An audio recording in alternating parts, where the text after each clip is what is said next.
Hello friends, welcome back to పల్నాటి రుచులు. అందరు ఎలా ఉన్నారు? చాలా బాగున్నారు కదా. నేనైతే ఈరోజు రవ్వ లడ్డు చేశానండి. సో ఈ సమ్మర్లో పిల్లలు ఏదో ఒకటి తింటూనే ఉంటారు, ఇంట్లో ఉంటారు కాబట్టి. సో అది ఏదో ఒకటి రెసిపీ చేసుకుంటూనే ఉంటాం కదా. సో నేను ఈరోజు రవ్వ లడ్డు చేస్తాను. అది ఎలా చేసుకోవాలో చూపిస్తాను, చూసేయండి. ముందుగా సబ్స్క్రైబ్ చేసుకొని ప్లీజ్ వీడియోస్ చూడండి. సబ్స్క్రైబ్ చేసుకోకుండా ఎక్కువ మంది వీడియోస్ చూస్తున్నారు. సో ప్లీజ్ సబ్స్క్రైబ్ చేసుకొని వీడియోస్ చూసేయండి.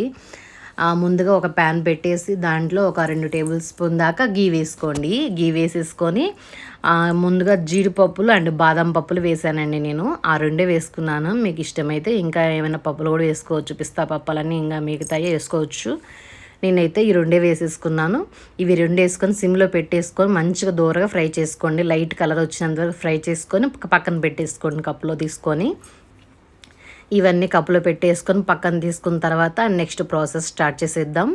అండ్ ఇప్పుడు ఇంకా కొంచెం గీ మిగిలిపోయింది కదండి, ఆ గీలోనే మళ్ళీ మనం బొంబాయి రవ్వను కూడా వేయించుకోవాలన్నమాట. నేను ఒక గ్లాసు బొంబాయి రవ్వ తీసుకుంటున్నాను. చూడండి, ఒక గ్లాసు బొంబాయి రవ్వ తీసుకున్నాను. ఏదైతే గ్లాసులో తీసుకుంటున్నానో అదే గ్లాసులో పంచదార కూడా తీసుకోవాలి. సో ఒక గ్లాసు బొంబాయి రవ్వ తీసుకొని ఇంకొక 1 టేబుల్ స్పూన్ దాకా కూడా గీ యాడ్ చేసి మంచిగా ఫ్రై చేసుకోవాలి. బొంబాయి రవ్వని బాగా దూరగా ఫ్రై చేసుకోండి. మంచిగా లైట్ గోల్డెన్ కలర్ అట్లా వస్తుంది, బాగా దూరగా కలరు అలాగా వచ్చేంతవరకు ఫ్రై చేసుకోండి. మంచి స్మెల్ వస్తుంది. వేగిపోయిందని ఈజీగా అర్థమవుతుంది. చూసుకొని కలబెట్టేసుకుంటూ ఫ్రై చేసుకోవాలన్నమాట. బాగా దూరగా ఫ్రై చేసేసుకొని దీన్ని కూడా పక్కన పెట్టేసుకోవాలి. ఈ బొంబాయి రవ్వను కూడా కలబెట్టేస్తూ బాగా ఫ్రై చేసుకోవాలన్నమాట. బొంబాయి రవ్వని మంచిగా ఫ్రై చేసేసుకొని సిమ్లో పెట్టేసి మనం ఈ బొంబాయి రవ్వను కూడా పక్కన పెట్టేసుకుందాం. ఇది కూడా బాగా వేగిపోయిందండి, బాగా దూరగా వేగిపోయింది. ఇప్పుడు ఈ బొంబాయి రవ్వ అంతా వేరొక ప్లేట్లోకి మనం తీసేసుకున్నాము. అండ్ నెక్స్ట్ మనం ఏదైతే గ్లాస్ తోటి బొంబాయి రవ్వ తీసుకున్నానో అదే గ్లాస్ తోటి పంచదార తీసుకోవాలి. పంచదార కూడా దీంట్లో యాడ్ చేసుకోవాలన్నమాట. సేమ్ కొలతలు అనమాట. ఇప్పుడు కొంచెం అదే గ్లాస్లో అడుగున కొంచెం వాటర్ తీసుకోవాలన్నమాట. వాటర్ వచ్చేసి అడుగున పావు వంతు కూడా ఉండదు, కొంచెం ఒక 2 టేబుల్ స్పూన్ అంత వాటర్ యాడ్ చేసుకోవడం అంతే. కొంచెం వాటర్ యాడ్ చేసుకోవాలి. అడుగున కొంచెం పావు కన్నా కొంచెం తక్కువగా యాడ్ చేసుకోండి. ఆ గ్లాస్లో యాడ్ చేసుకొని మొత్తం ఆ పంచదార అంతా కరిగిపోవడమేనండి. కరిగిపోయిన తర్వాత వెంటనే రవ్వ వేసేసుకోవడమే. కొంచెం పంచదార కరిగిపోతే సరిపోతుంది. పాకం అంతగా ఎక్కువగా రావాల్సిన అవసరం లేదు. పంచదార అంతా కరిగిపోయి మనకి అక్కడ నీళ్ళలో అట్లా బుడగలుగా కనిపిస్తుంది. చూడండి, పాకం అంతా కరిగిపోయిన తర్వాత అప్పుడు మనం రవ్వ యాడ్ చేసుకుంటే సరిపోతుంది. అది చూడండి, అట్లా బుడగలు అట్లా చిన్నగా వస్తుంది కదా, అప్పుడు ఇంకా రవ్వ యాడ్ చేసుకోవడమే అంతే. కరిగిపోతే సరిపోతుంది.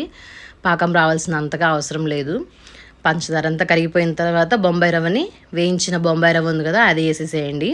ఇప్పుడు ఇది బాగా దగ్గర పడేంత వరకు కలబెట్టేస్తూ ఉండాలన్నమాట. చూడండి, మొత్తం ఒకసారి కలబెట్టేసుకుంటూ ఉండాలి. అది దగ్గర బాగా టైట్ అయిపోయిన దాకా ఉంచాలి.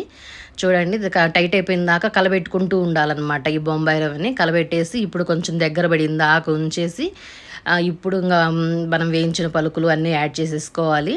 చూడండి, బాగా దగ్గర పడిపోయింది కదా, అలా కలబెట్టేస్తూ దగ్గర పడిన దాకా ఉంచేసేసి ఇప్పుడు మనం వేయించిన పలుకులు యాడ్ చేసుకోవాలి. ఇవన్నీ యాడ్ చేసేసుకొని ఒకసారి కలబెట్టేసి మంట ఆపేయడమేనండి. స్టవ్ ఆఫ్ చేసుకోవాలి. ఆపేస్తే ఇంకా టైట్ అయిపోతే కనుక ఉండలు కట్టడానికి రాదనమాట. వేడిగా ఉన్నప్పుడే మనం ఉండలు చేసుకోవాలి.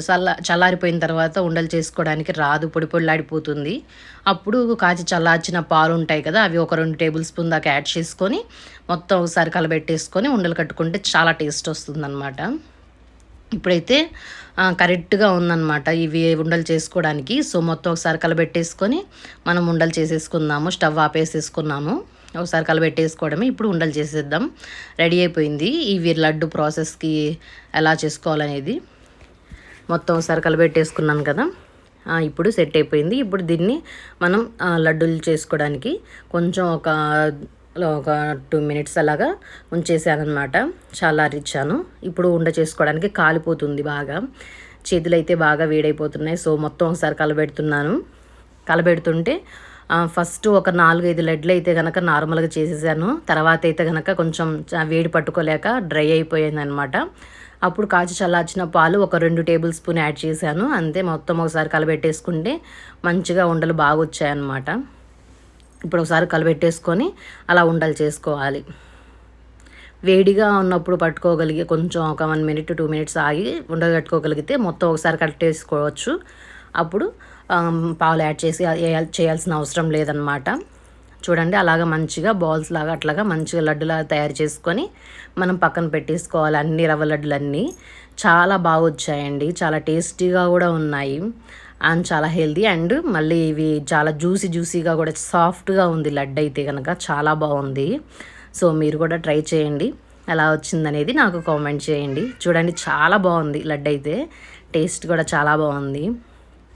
ఇలాగ అన్ని లడ్లన్నీ మనం ప్రతి లడ్లో ఒక కొన్ని పప్పులు అట్లాగా వచ్చే విధంగా చూసుకొని లడ్లు కట్టేసి అన్ని పక్కన పెట్టేసుకోవాలి. చూడండి చాలా బాగుంది లడ్డు అయితే, చాలా టేస్టీ ఉంది అండ్ హెల్తీగా కూడా ఉంటుంది. సో అన్ని లడ్డులన్నీ అలాగా చేసి పెట్టేశాను అనమాట. అలాగా చేసి పెట్టేసుకొని అట్లా పిల్లలకి అడిగినప్పుడు రోజుకొకటి అట్లా ఇచ్చేసుకుంటూ మనం తినేస్తుంటే కనుక చాలా బాగుంటుంది. సో ఈ వీడియో మీకు నచ్చినట్లయితే మీరు కూడా ఇంట్లో ట్రై చేయండి. లడ్లు ఎలా వచ్చాయి, టేస్ట్ ఎలా ఉందనేసి కామెంట్ చేసేయండి. చూడండి లడ్లన్నీ చేసేసుకున్నాను అనమాట. అన్ని లడ్లన్నీ అయిపోయాయి.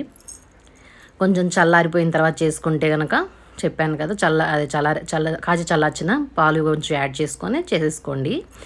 సో ఈ వీడియో మీకు నచ్చినట్లయితే లైక్ చేయండి, షేర్ చేయండి, సబ్స్క్రైబ్ చేసుకోండి. Thank you. ప్లీజ్ సబ్స్క్రైబ్ చేసుకొని చూడండి.